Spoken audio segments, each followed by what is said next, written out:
গুৱাহাটী পৌৰ নিগমৰ দ্বাৰা নিৰ্মিত বেলতলা মাৰ্কেট কমপ্লেক্সৰ উদ্বোধনী অনুষ্ঠান বেলতলা দৈনিক বজাৰ গৃহ শুভ উদ্বোধন কৰে মন্ত্ৰী জয়ন্ত মণ্ডলবৰুৱাই বেলতলা বজাৰ আৰু গণেশগুৰি বজাৰ ৰাইজৰ বাবে মুকলি কৰা হয় বেলতলা বজাৰ ইতিমধ্যে সম্পূৰ্ণ হৈছে গণেশগুৰি বজাৰৰ নিৰ্মাণ সম্পূৰ্ণ হোৱা নাই যদিও আজি একেলগে মুকলি কৰা হৈছে বুলি মন্তব্য কৰে মন্ত্ৰীগৰাকীয়ে 6 মহলাৰ এই বজাৰৰ দ্বাৰা ৰাইজ উপকৃত হ'ব বুলি আশাবাদী মন্ত্ৰীগৰাকী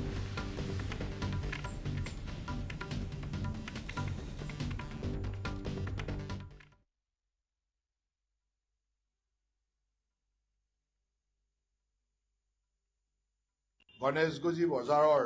এই শুভ উদ্বোধনী অনুষ্ঠানত উপস্থিত থকা গুৱাহাটী পৌৰ নিগমৰ মেয়ৰ ডাঙৰীয়া আমাৰ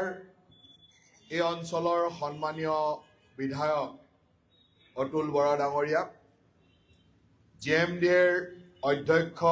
উপাধ্যক্ষকে প্ৰমুখ কৰি বিভাগীয় বিষয়াসকল GMCৰ কমিশনাৰকে প্ৰমুখ কৰি বিষয়াসকল আজিৰ এই সভাত উপস্থিত থকা ৱাৰ্ড কমিশনাৰসকল উপস্থিত এই অঞ্চলৰ বিশিষ্ট ব্যক্তিসকল আই মাতৃসকল তথা এই অঞ্চলৰ ব্যৱসায়ীসকল জয় জয়তে মই গুৱাহাটী পৌৰ নিগমক ধন্যবাদ জ্ঞাপন কৰিম যে বহুদিন ধৰি এক দীঘলীয়া পৰিক্ৰমাৰ মাজেৰে আহি আজি অন্তত এই বজাৰখন ৰাইজৰ কাৰণে সুন্দৰভাৱে মুকলি কৰি দিছে এয়া আমাৰ কাৰণে এটা অত্যন্ত আনন্দৰ বতৰা অতুলদাই অলপ আগতে কৈছে যে বহুদিনীয়া সমস্যাৰ মাজেৰে এই বজাৰখন কাম আৰম্ভ হৈছিল কিন্তু কিছু বিভাগীয় সমস্যাও আছিল আৰু টেকনিক্যাল কিছুমান অসুবিধাও আছিল যাৰ কাৰণে আমি বজাৰখন সম্পূৰ্ণ কৰিব পৰা নাছিলো আৰু যোৱা কেইদিনমান ধৰি বা কেইমাহমানৰ পৰা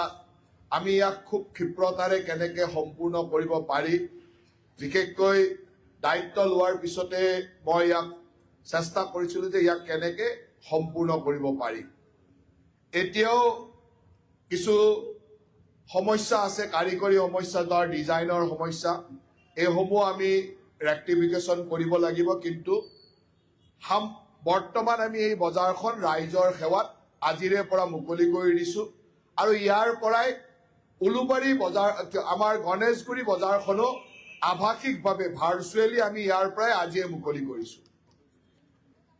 গণেশগুৰি বজাৰতো কিছু সৰু কাম আছে সেইখিনিও আমি এইকেইটা দিনৰ ভিতৰত ঠিক কৰি